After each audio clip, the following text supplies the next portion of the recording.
Est-ce que vous vous rappelez ce jour où vous avez fait cette expérience, comme celle qu'ont fait les premiers disciples dans Acte 2, au versets 3 et 4, où il est relaté ceci. Au même moment, ils virent apparaître des sortes de langues qui ressemblaient à des flammèches. Elles se séparèrent et allèrent se poser sur la tête de chacun des assistants. Aussitôt, ils furent tous remplis du Saint-Esprit et commencèrent à parler dans différentes langues, chacun suivant les paroles que l'Esprit lui donnait de s'exprimer. Et si nous avons toujours cette disposition dans notre cœur, qui consiste à vouloir accomplir la volonté de Dieu, nous aurons besoin dans ce cas de nous mettre à l'œuvre en cherchant les choses d'en haut, plutôt que de nous vautrer dans notre canapé, devant notre téléviseur, ou de regarder n'importe quoi sur notre téléphone. En effet, nous devrions plutôt faire violence à notre chair, en lisant la parole de celui qui est notre Seigneur. Et n'ayons pas honte non plus d'exprimer notre foi, car n'oublions pas cet avertissement qui se trouve dans l'évangile de Luc, au chapitre 9 et au verset 26, où il nous est dit « Si quelqu'un a honte de moi et de mes paroles, le Fils de l'homme, à son tour, aura honte de lui le jour où il viendra dans sa gloire, dans celle du Père et des saints anges. » Et considérons cette promesse qui se trouve dans l'évangile de Matthieu, au chapitre 10 et dans le verset 32, où il nous est dit « C'est pourquoi celui qui se déclarera publiquement pour moi, je me déclarerai aussi pour lui devant mon Père céleste. » Et surtout, portons une attention particulière à l'avertissement qui est dans le livre de l'Apocalypse, au chapitre 3 et au verset 16, qui nous dit « Mais puisque tu es tiède, c'est-à-dire ni froid, ni bouillant, je vais te vomir de ma bouche. » C'est du reste dans le même contexte, dans le même esprit, qu'il est dit juste après, au verset 19 à 22, « Ceux que j'aime, je les reprends et je les éduque sévèrement. Secoue donc ton indifférence, ranime ton zèle et change. Me voici, debout devant la porte, je frappe. Si quelqu'un est sensible à mon appel, et s'il ouvre la porte, j'entrerai chez lui et nous dînerons en tête à tête. » Nous voyons que là, c'est la récompense qui nous est promise. Nous recevrons notre récompense si nous avons eu cette démarche, cette disposition de cœur.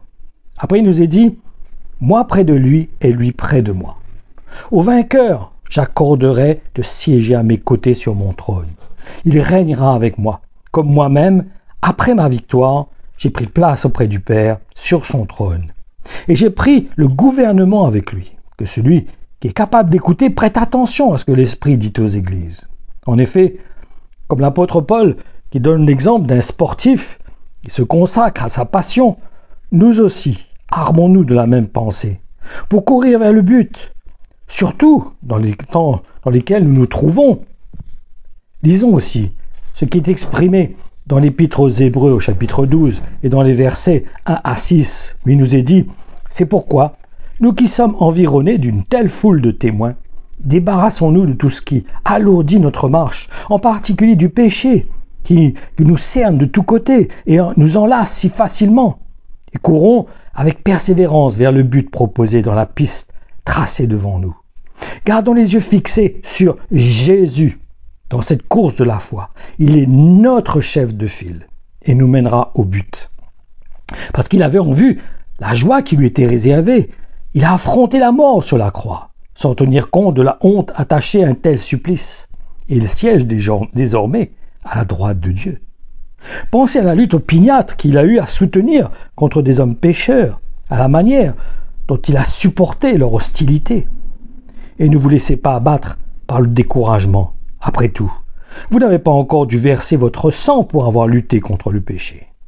Avez-vous oublié cette parole d'encouragement qui s'adresse à vous en tant que fils de Dieu? Mon fils, ne méprise pas la correction du Seigneur et ne te décourage pas lorsqu'il te reprend, car le Seigneur prend sous sa discipline celui qu'il aime, il corrige tous ceux qu'il reconnaît pour ses fils.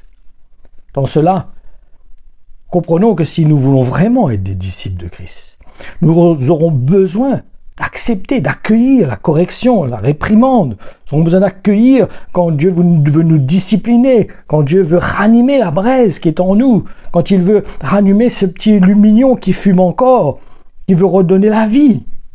Cette vie que nous avons reçue le jour où nous sommes identifiés à Jésus-Christ.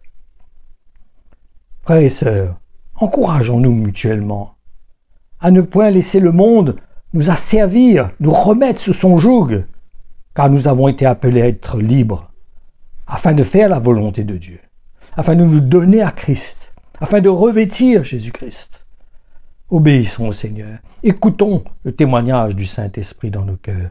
Laissons le Seigneur nous ranimer la flamme, cette flamme qui était dans notre cœur, ce zèle que nous avions pour lui, qu'il consume notre cœur, et qu'il réveille notre cœur pour nous attacher à lui, afin de vouloir faire sa volonté. Cela ne veut pas dire que nous chutons, que nous ne tombons pas. Si nous tombons, nous allons encore tomber. Mais que nous nous relevions, comme ce coureur qui est dans cette démarche d'arriver jusqu'au but. Et même s'il tombe, il se relève, il reprend sa course, parce que ce qui le motive, c'est d'arriver au but, de passer la ligne d'arrivée. Que le Seigneur vous bénisse et qu'il vous encourage. Amen.